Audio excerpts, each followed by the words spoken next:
Hi everyone! Maglupak po tayo ngayon ng saging. Ayan.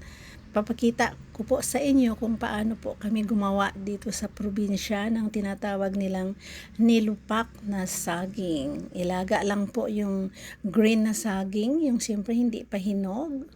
Tapos, ayan, babayuhin lang yan hanggang medyo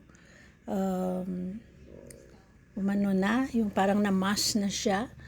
Tapos unti-unti na rin po natin yan ilagay yung asukal na pula. Habang nagmi-mix-mix, siyempre babayuhin ng babayuhin yan guys hanggang mag-mash lahat.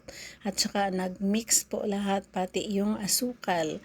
Pero marami din po yan pwedeng i-twist. Pwede nyong lagyan ng buko at lagyan din ng kaunting sabaw ng buko para medyo magbasa siya. Pero wala po kaming available na buko ngayon. So, asukal na lang talaga yan guys. Kahit ano lang, 'di ba, para makakain tayo. Improvise na lang.